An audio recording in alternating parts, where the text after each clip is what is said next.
Good morning, good afternoon, and good evening. I am Joey Francis, your life, love, and relationship coach. Thank you so much for joining me. Perception. Is your perception hindering your dating and relationship potential?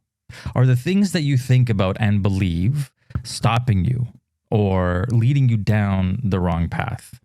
Now, as you think about that, I'm going to start this off with something that I've honestly thought about. So, for many, many, many years now, I have been helping people, and I'd like to think that I do a good job, and that's why people want to come to me and want to talk to me. But obviously, that's not always the case. See, sometimes women come to me and they obviously want to get my thoughts and ideas on a situation that they might be in. But here's the thing. What they're actually looking for is a man's point of view. Now, I'm going to start this off with the perception of a man's point of view. It doesn't exist. It's not real. You can have my point of view, but if you think that John or Dennis or Steve or Frank or whoever else thinks the same way as I do, I have a feeling you'd be incorrect. Very incorrect for that matter. And the same goes the other way around. If I came to you looking for a woman's point of view, well, assuming that you are a woman, it would be completely wrong for me to take your opinion and apply it to every other woman, because not everybody thinks the same.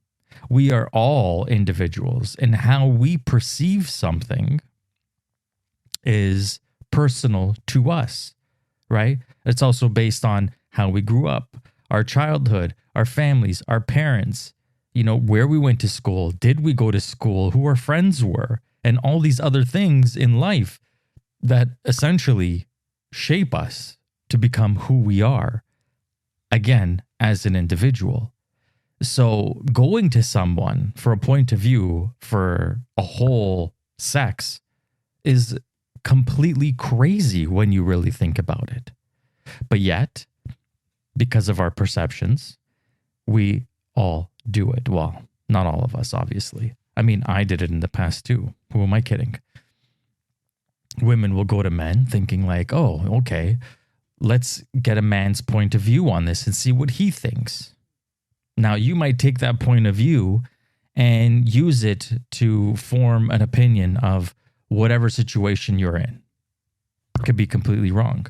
In fact, you could 100% misread the situation based on that other guy's opinion, and vice versa. Tons of guys, because sometimes guys are clueless when it comes to women. So they will find a woman, a friend of a friend, a girlfriend, a friend's wife or girlfriend, and ask them like, hey, I'm in this situation. What are your thoughts?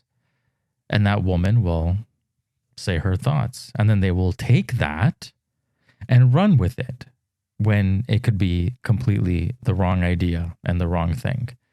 And then when everything goes belly up, it's like, okay, I'm so confused right now because so-and-so said it was this, it wasn't that. What else could it be? I got a woman's point of view. It didn't end up working out. And actually, I'm going to mention this because it sort of goes along with this. In my book, Fate is Bullshit, The Logical Guide to Happiness, there is a chapter in there called The Advice Paradox. And what that is that when someone comes to you for advice, you always say, well, if I was in your situation, this is what I would do. First of all, it's bullshit because you're not in their situation. So you're already thinking from outside the box, and you're thinking of what you think is the right thing to do, not the easy thing to do, the right thing to do, not counting for how hard something might be to do. Not to mention, you could be completely wrong. And someone's going to take your advice and go and do it. And let's just say it ruins their life or it ruins whatever the advice was. They're going to blame you now. They're going to come to you and say, hey, like you told me to do this. I did it. It didn't work out. It's your fault. Well, no, it's your fault because you took the advice and you did it. This is why I always say to people, don't necessarily give people advice. Maybe help them rethink their situation, like be a soundboard as opposed to a guru of, all knowing. And that's even what I try to do when, people come to me for dating and relationship advice. I try to help them figure their own shit out as opposed to me just saying, hey, this is what you should do. There are times where I do say this is what you should do, but it's usually when it's a matter of physical injury or physical harm, or sometimes even emotional harm, depending on the person. But again, going back to perceptions, we don't want to go too far off. So that's one right off the bat, right? Now, in my travels, actually not even that long ago, I was having a conversation with a woman, and she was a little bit older, and she was talking to me about her dating life. And she just said straight out to me that, the majority of guys are only looking for one thing. I disagreed. 100% fully disagreed with her. And she even threw it in my face and said, yeah, but you're not the one that's out there. You're not the one talking to men. You're right. I'm not the one that's talking to men. But at the same time, I could say, the majority of women are looking for a free meal, a meal ticket. They're looking for a guy with money. I'm no right or wrong than she is. And, she obviously had some things to say about that. Even though I know it's not true, I was just saying it to rebuttal her. But her perception of men is that the majority of them want one thing. Well, here's the thing. She's going to go out and talk to guys. She's already has one foot out the door because she's imagining that these guys do not value her for her mind or her heart or anything else, that they just want one thing from her, that none of them are interested in having an actual long-term relationship with her. So she is not giving men a proper chance. And funny enough, whenever she does start talking to someone new, she messages me and asks me, questions like, are they lying? Are they just trying to get in my pants? Are they leading me down a path? And it's like, how do I know? I'm not them. I'm not in their head. I can't answer those types of questions. And granted, despite your bias towards men, you've been around, you've dated, you've been single for some time. I'm pretty sure you have an idea of what it's like when a man is literally trying to get into your pants versus trying to actually get to know you, right? And just to go back, to the first handful of episodes that I did, know what you're ready for when it comes to dating and relationships. Know what you want, know what you don't want, and know how you want someone to make you feel and treat you. And if you know these things, it's not hard to judge a person and judge what their intentions are. Now, granted, there are people out there that are fantastic actors and can lie to you, but that's going to happen in real life as well as online dating. That's just going to happen. And obviously you have to be wary of that. But there's ways around that too. Because if somebody wants to only get you in the sack, even though I'm completely wild tangent again, if somebody wants to get you in the sack, just don't give it up and make them work for it and then see what happens. Because with how easy it is to meet people nowadays, they're not going to put the effort in. So there you go. You've even lessened the chances of someone just trying to get into your pants. There's a tip for you all. But again, back to your perceptions. Now, that's that perception. Now, again, equally, I know guys that perceive women as, like I said, they think all women are out there trying to get a free meal, or they think all women are just trying to find a guy with money. And like I said, that's obviously not true. And there's ways around that as well.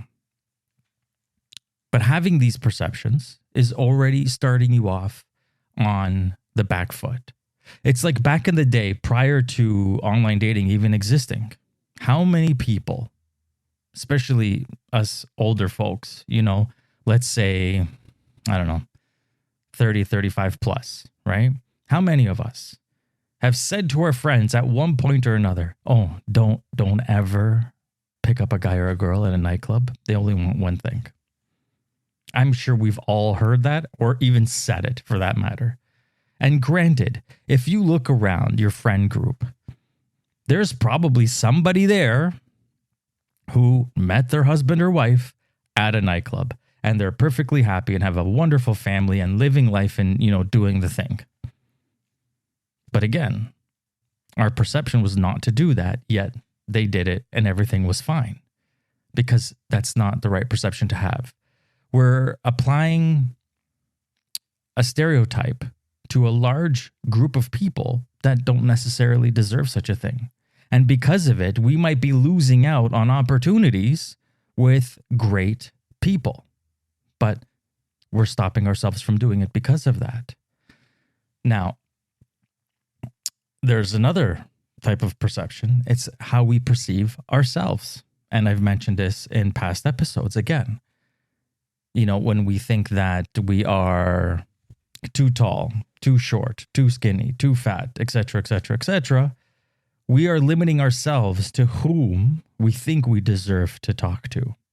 And sometimes we feel that we don't deserve a certain person or certain type of person because of these things about us, because we think we're not smart enough, don't make enough money, are too short, or too fat. And again, that's not for us to decide. That's for the person that we're talking to decide. So we need to obviously open up our eyes to say, hey, you know what? I'm just going to give it a shot and see what happens. I'm going to stop perceiving myself this way. I'm going to love myself and open myself up to anyone and everyone and, at least try at the very least. Because who knows what can happen? Nobody knows unless you try. So there's another type of perception that could be like stopping us from doing the things that we want to do or meeting the people that we want to meet.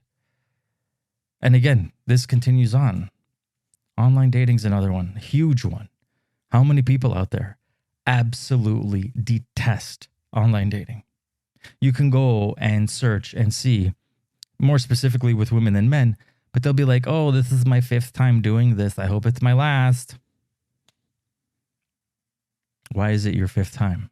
Why did you stop? Or, oh, I hate being here, but here I am. You better hurry up and talk to me before I leave. Again, what are you there for? Are you there to meet someone? Are you there to kill time? Because I know there's people that do that as well.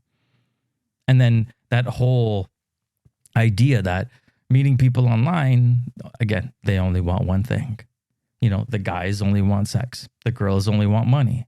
And having that stuck in our head, right? And meeting people online, it's never mind just that stuff. It might be a serial killer. You might meet somebody that's married. And yeah, these are obviously possibilities.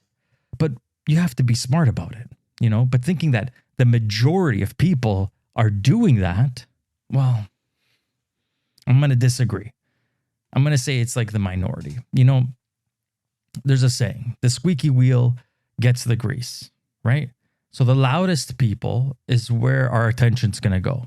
And the funny thing is that we are attracted to these types of stories. We're attracted to, like things that we need to watch out for, essentially. It's innate in us. We need to look out for dangers. So when we hear stories about online dating and people getting, used for whatever reason, it perks our ears up. We become interested and we want to hear more. And if you look, even in the news, the majority of the news is always bad shit. It's never good stuff. It's not feel good stuff. Why? Because that doesn't get eyeballs. We don't care as much about hearing about the good things in life or the good things that go on in the world. We only want to hear about the dangers and the bad things and the controversial things. Those are the things that catch eyeballs. Those are the things that are interesting. And because that's where we gravitate towards, that's what creates these biases. That's what creates this perception of we shouldn't do this or we shouldn't do that because the bad people, when in reality, 90% or 99%, I don't even remember what the number is, but like 99% of people are actually good, nice people who just want to live a happy and successful life, however they define that. I think in my book, one of the first chapters, kill them with kindness, like going out into the world and killing people with kindness. You know, even if someone's rude to you or mean to you, you just offer kindness in return. And in that chapter, I discuss like the rate of like physical crimes becoming a statistic for physical crime. And it's like 0.0 something percent of actual crime is like a physical crime. Yet, don't go out. It's very dangerous. When you have literally like a 99.9% chance of nothing happening to you, of you not becoming a statistic, right? But it's because of these things that we see and hear online and in the news that we create this perception of don't do this, don't do that, don't go there, don't do, you know, whatever the case is. Don't hang out with these people, don't hang out with those people. And that's what's stopping us from trying something new, living a fulfilling life, going out with different people, going online and giving it an honest shot. I mean, I've literally given you the guide to help you do it.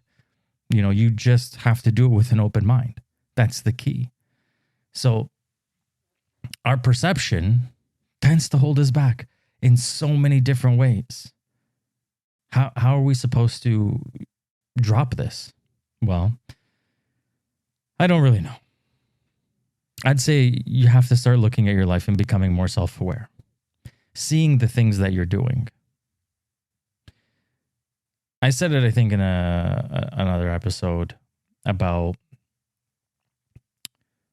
sorry, my train of thought, and another episode about, what was I trying to say? You know what? I don't remember. It'll come back to me. Don't worry. I'm going to tell you about another perception. The idea that we have to be with someone, the idea that we have to get married and that we have to have kids and we have to do this and we have to do that. These social pressures, so to speak. I'm going to tell you another story. So there was this girl. She was in her late 20s and her and I were fairly good friends. Now, she would always complain. It is so hard to find somebody. It is so hard to find a guy that, you know, good job, this, that, and the other, loving family, etc., etc., etc. And even though she was in her late 20s, which seems a little bit nuts, she thought that like, oh my God, you know, my shelf life is coming to an end. And it's like, relax, you still have lots of time. But no, she truly felt this. And I think that a lot of women in their late 20s start to feel this, where they want a family. And I get it. It's not something that happens overnight. It takes time. Obviously, you know, you got to get to know someone, find them, love them, get married, have kids, blah, blah, blah, blah, blah. So she ends up meeting a guy. Lovely guy, amazing guy. And they start dating, and they start dating for a good couple of years. Well, one day she calls me and she's like, listen, I heard that he might be asking me to marry him. And I was like, oh my God, that's amazing. Congratulations. That's fantastic. And she's like, no, I mean, it is, but no, I feel like there's something missing. I feel like I just don't know what it is. And I'm like, okay, can you describe the feeling? Like, I get it that there's something missing, but can you describe it any further? Like, how does it feel? And she said to me, you know, when you go on vacation and you get to the airport, you get on the plane, and as the plane starts taking off, you start to feel like you forgot something. And I'm like, yeah, actually, I know exactly what that's like. She's like, that's what it feels like. My relationship with him feels like that. And I said to her, I'm like, listen, you better figure out what that is. And you better figure it out quickly, because if he's planning on, asking you to marry him and you're planning on saying yes, this is something that you're going to have to live with for the rest of your life, so to speak. And she's like, yeah, I know, but I mean, he's so amazing. He's such an amazing guy. Great job, loving me. He does nothing wrong. We have great communication. Like, our lives are just fantastic, but there's just this one thing missing. And it's like, okay, well, all the power to you. That's what I think. You should really take some time and try to figure this out, because if he's not the guy for you and you're merely marrying him based on his resume, I mean, all the power to you, but I don't think that's going to lead a happy life. That might get you the things that you want as to a husband, a family, and kids, but that's not necessarily what's going to make you happy in the long run. Now, years later, we, for the most part, stayed friends. He asked her, to marry. They got married. Years later, obviously, you lose touch with people because life, they get married, have kids, become, less attentive to the single crowd, so to speak. Years later, she calls me. I think it was like 2 or 3 o'clock in the morning. And I'm here like thinking like, oh my God, hey, like, is everything okay? Like, what's going on? Why are you calling me at this time? And she was having like this existential crisis of, I got married to him. I had the kids. That feeling came back. And that feeling is stronger than ever. And I don't know what to do. And I said to her, well, I don't know what to do either. This is why I warned you way back when that you need to be careful and you need to look at your life and decide, like, is this the right thing for me? Is this what I really want? Is this whom I really want? And rather than doing that, you just, went with it. And here you are. You made your bed. Now you have to sleep in it. And she even said to me, she's like, it's not that I don't love him. I love him to death. He's an amazing father. He's an amazing husband. Great provider. Like, we have such a wonderful life. But there's just something missing. Now, I don't know what you're supposed to do with that, because, you're in a rock and a hard place. And it's not like you're not happy, because clearly you have some level of happiness. You have everything that you wanted. But that was then, and this is now. Now, I'm going to be honest with you. I don't know what actually happened to them, because we didn't talk all that much. And obviously, I didn't help her all that much. Because again, what am I supposed to say? Walk away from your amazing life that you have with this guy? That was her choice. But again, I think this comes down to perceptions, because that we are taught that this is what we're supposed to want. These are the things we're supposed to want. This is what we're supposed to do. Our life is supposed to meet someone, get married, have kids, move on type of thing. And that's not necessarily the case, because how many people are doing that or have done that and then ended up getting divorces? Now, I'm not necessarily going to blame the divorce rate being so high based on perception of, things, but it definitely helps. Because if someone said to you, take your time, figure out what you want, date as many people as you can, learn about yourself, learn about the people that you're with, and at some point, whittle down a list of what's important to you. What are you looking for in another person? What you don't want that other person to have, how you want this person to make you feel. And when you have these, these lists, guidelines, because we're humans, we change, we evolve. But after you have these things, you find someone that has them as well, and someone that you can grow with, and someone that's on the similar trajectory as you, or going in the same direction as you, whether it be with like faith and religion and values, etc., etc. and then start your life at whatever age that is. And if you decide to have kids, then so be it. But again, so many of us don't. We're, at least even from what I remember in my younger days, that you're supposed to do these things in your 20s. And now when you look at it, I look at people in their 20s, they're still kids. They know shit. My mother was married to my father at 18. They're still together and they love each other dearly. And we have such a fantastic family. And can that happen? Absolutely. I'm living proof.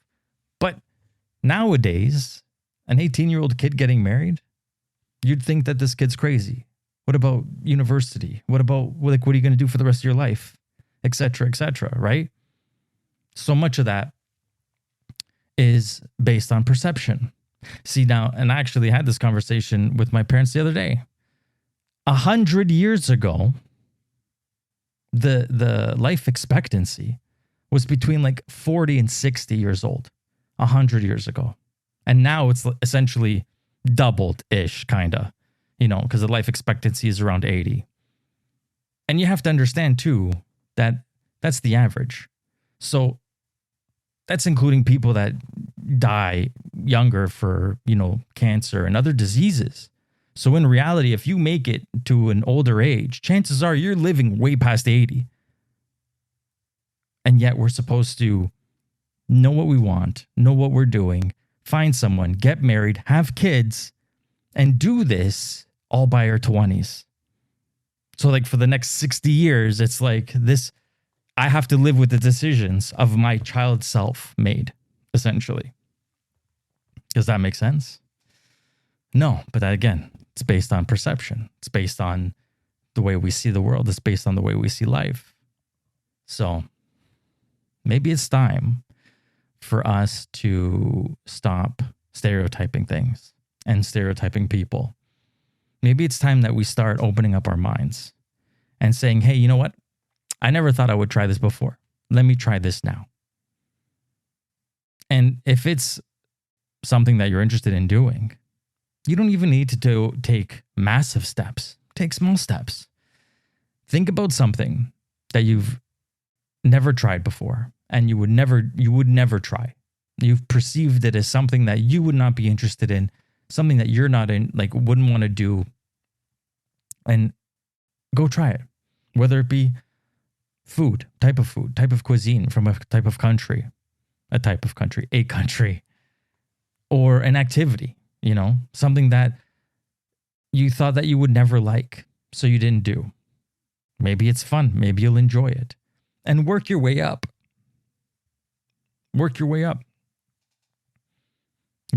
And start from there. And maybe eventually you get to the places of, understanding that each and every one of us is an individual. And you can't really perceive something about a person until you actually get to know them. So maybe get to know them first. That's it. That's all. I don't really have anything else to say about that. I don't think, at least. I hope you enjoyed this. I hope this provided you with some sort of insight into life. And was there more? I think there was more. No, that's pretty much it. You know what? Love yourself and go out into the world with an open mind and give things a shot. You never know. You might actually like it. Till next time.